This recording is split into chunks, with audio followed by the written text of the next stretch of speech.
Hello readers and writers, I'm MJ, and today we're discussing whether writers should be readers.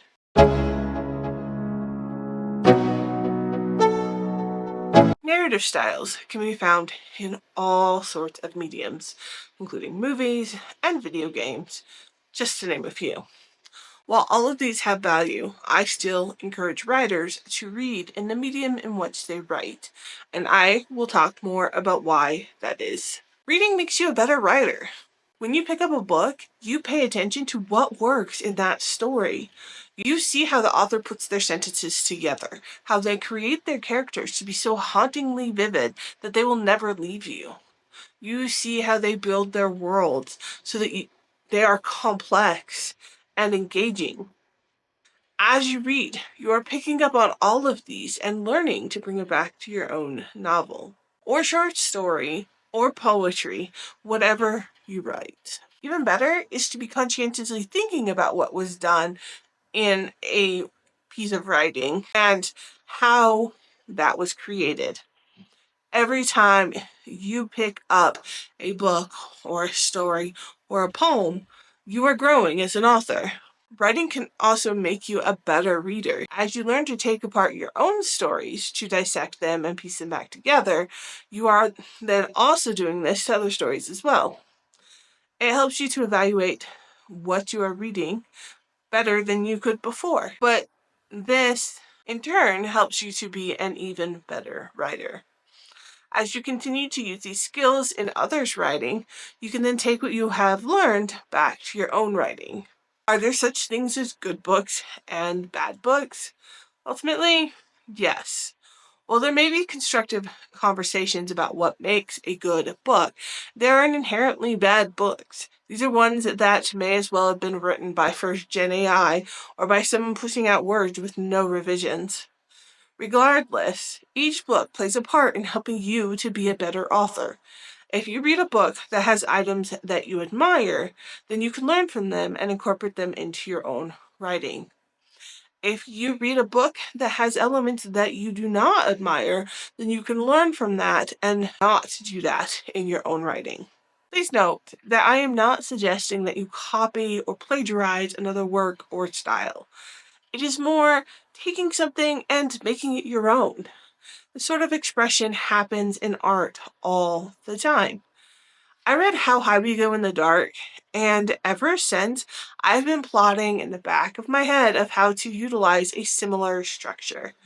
It is a science fiction book that uses a collection of short stories to build together into one novel.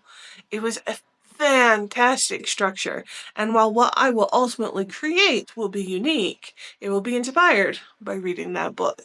However, even not so great books can help us as writers. They can teach us what we do not like so that we can make different choices when we write our own books. I am not saying seek out books you don't enjoy, or even keep reading books that you don't enjoy.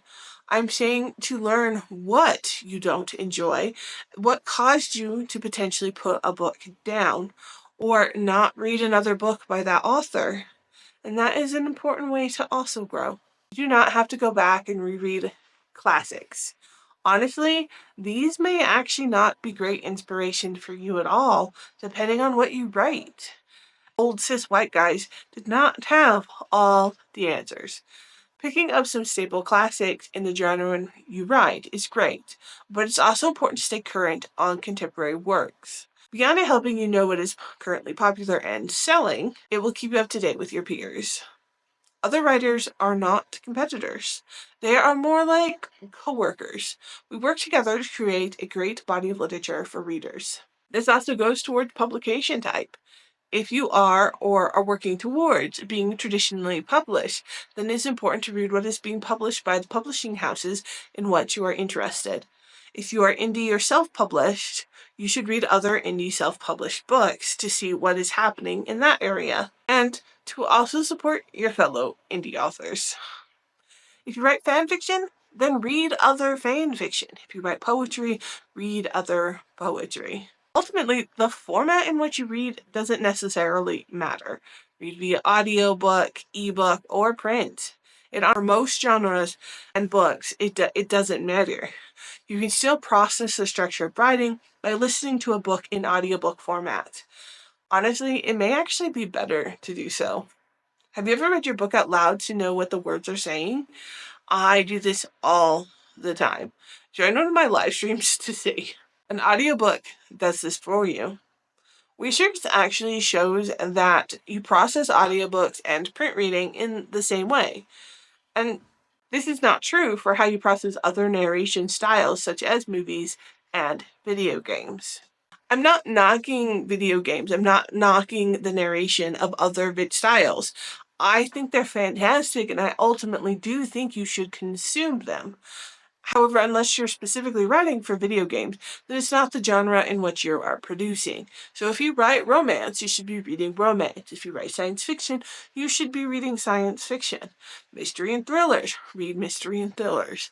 I understand some readers cannot read in the genre in which they're writing while they currently are writing, and that's perfectly understandable. When you take a break from your writing, then go pursue what is currently being published in your field. But most importantly, read, and read often. But what that is for you will differ from what that means for me. Ultimately, what matters is that you help keep your writing muscles exercised. If that is a couple of books a year, then that is great. If it's more, then that is also great. You'll never be able to read everything, even in one genre. So ultimately, just keep reading.